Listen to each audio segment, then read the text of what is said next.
A descoberta da polilaminina, uma proteína brasileira com potencial de recuperar lesões medulares, gerou grande repercussão tanto na comunidade científica mundial como uma esperança para as famílias também, né? E a gente está recebendo aqui o presidente da Crefito, daqui do Ceará, o Jacques Esmeraldo, que vai trazer mais informações sobre esse assunto para a gente. Jacques, seja muito bem-vindo aqui ao Destaques. Um grande prazer recebê-lo aqui no nosso estúdio. Olá, Marina, agradeço pelo convite aí. Vamos tentar falar aí um pouquinho sobre essa descoberta que realmente assim já vem de alguns anos, mas que nos últimos meses aí se tornou um assunto mundial, né? E assim, se a gente fosse trazer, né, para a nossa área específica aqui da fisioterapia, né, da terapia ocupacional, como é que essa proteína pode ser usada nessa seara, né? Bom, os estudos ainda são muito preliminares, né? Para você ter ideia, só tem 8 pacientes aí que receberam a polilaminina justamente para a tentativa de recuperação desses movimentos. Só fazendo uma retrospectiva, né? Essa pesquisa já vem de mais de 10 anos aí, tanto que em 2015, 2016 teve ali aquela questão da patente aqui no Brasil, que não aconteceu e acabou indo para fora do Brasil a patente. E a partir daí, a gente teve muitos resultados com relação à implementação dessa proteína, né, que é a polilaminina. E em 2018 foi que a gente teve o melhor resultado da utilização. Foi um paciente que teve um acidente, uma lesão de C3, né, que é a nível cervical, e ele ficou tetraplégico, ou seja, totalmente sem movimento, né, do pescoço para baixo. E aí, em algumas poucas horas, foi introduzido a polilaminina e esse paciente aí, né, começou aí o processo de recuperação. E é importante frisar, como você perguntou, só a aplicação da polilaminina, ela não traz tantos benefícios assim. Os pacientes submetidos à aplicação da polilaminina, todos eles passaram por protocolos de reabilitação muito intensos. E aí sim, quem teve esses protocolos cumpridos, realmente teve grandes melhoras. Então a gente teve aí aquele paciente que foi dar entrevista, voltou realmente a andar.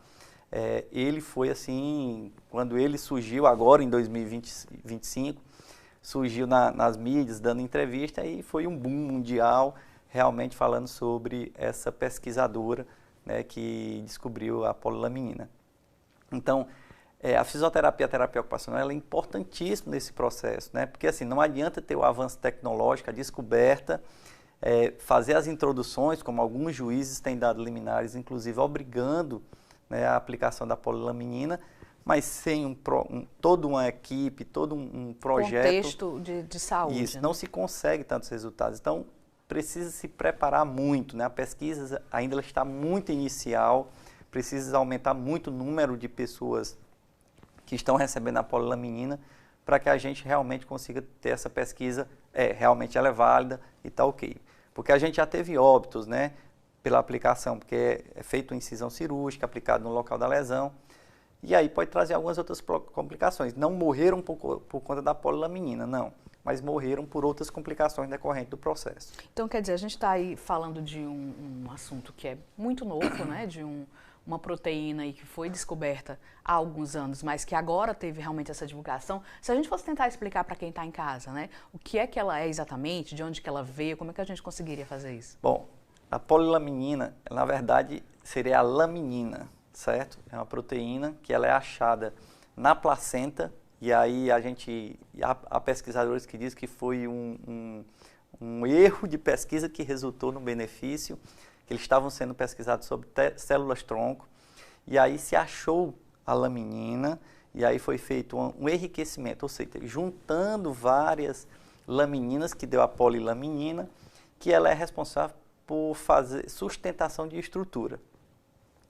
E aí a pesquisadora conseguiu extrair a laminina, fez a poli, que é a junção de várias lamininas, e conseguiu fazer a introdução na região medular.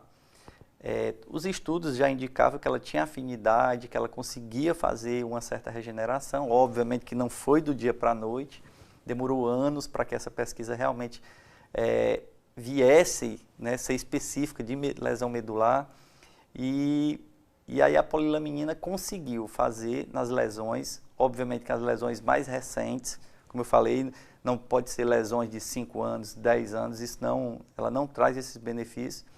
E aí conseguiu-se aí ter resultados, né? Os resultados eles foram feitos em animais e aí recentemente foi autorizado aqui no Brasil em pesquisas com seres humanos. E a partir daí, quando se viu uma pessoa voltar a andar, se viu-se o milagre que foi realmente a polilaminina. Então, veio daí, né? Da placenta, conseguiu-se ver que ela tinha afinidade na regeneração medular e a partir daí os resultados que hoje todo mundo conhece. A gente dá uma pausa agora e volta daqui a pouco com mais destaques.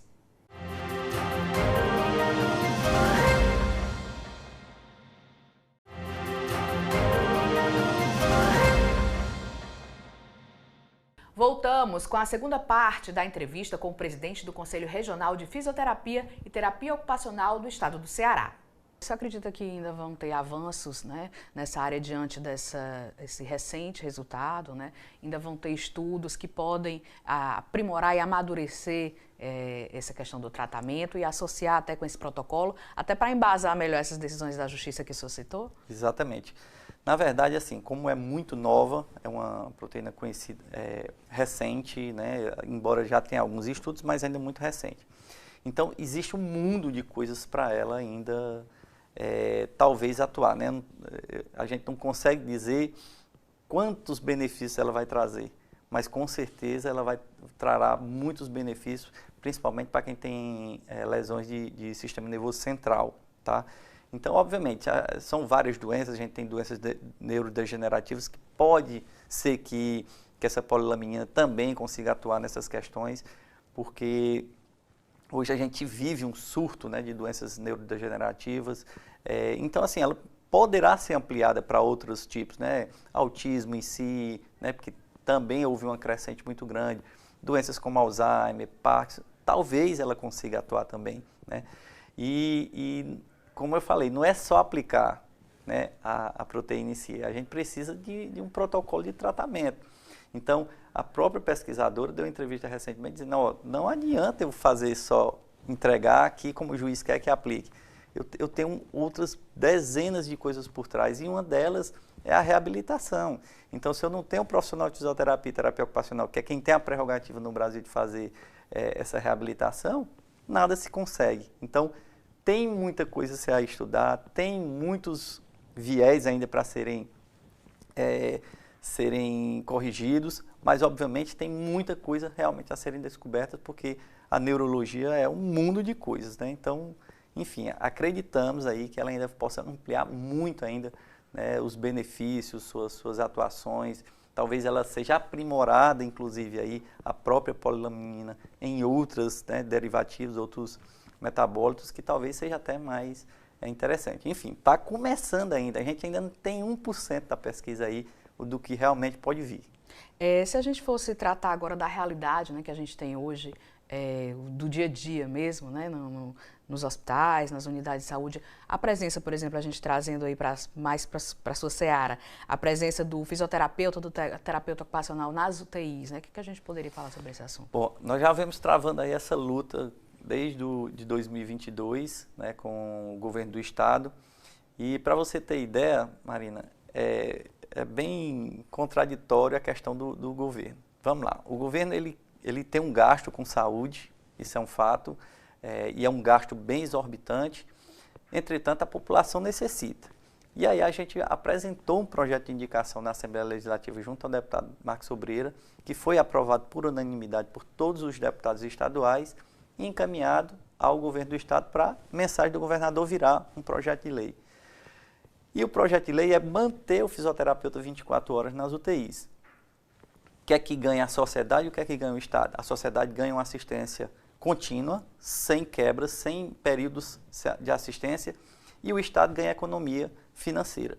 Foi feito um estudo pelo próprio estado, no Hospital Regional do Sertão Central, onde o fisioterapeuta presente 24 horas consegue economizar 12,5% do gasto da UTI. Você sabe que é quase R$3.000 um leito por dia. Você imagina aí 20 leitos durante 30 dias, né? Então, é um gasto muito alto durante o ano todo. E a economia é tão grande que paga o fisioterapeuta e ainda sobra muito dinheiro.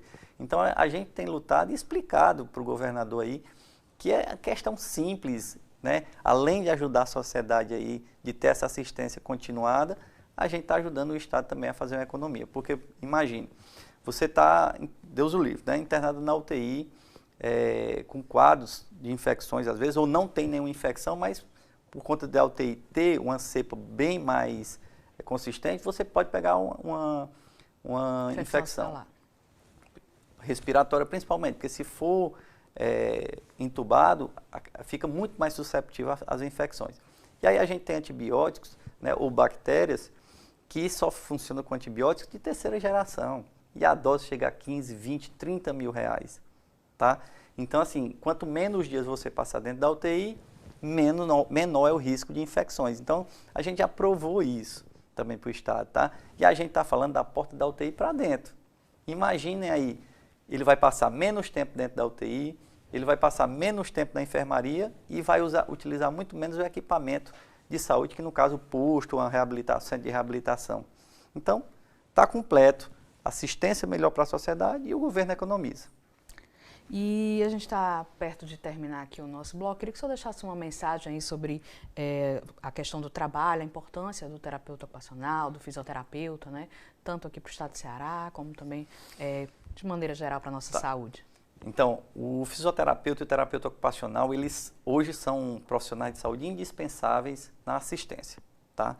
Então, nas recuperações, tanto das atividades de vida diária, que hoje, por exemplo, um paciente que tem uma sequela, por exemplo, neurológica, um AVC, então você consegue fazer a reabilitação, melhorar os movimentos, deixar o melhor possível e o terapeuta ocupacional adapta essas restrições que ficaram com o cotidiano, inclusive retorno ao trabalho, às atividades do lar, enfim. Então o fisioterapeuta, terapeuta ocupacional hoje, né, não precisa mais nem falar a importância em si, porque quem precisou sabe que é indispensável. E é assim, espero que não precisem, mas caso necessitem de um profissional de fisioterapia e terapia ocupacional, saiba que ele vai lhe dar todo o suporte possível para que você consiga retornar à sua vida normal, né?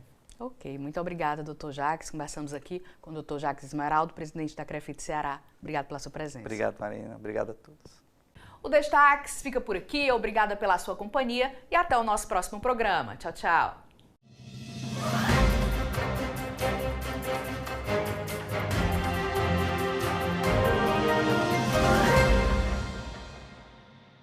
SEBRAE, Serviço Brasileiro de Apoio às Micro e Pequenas Empresas.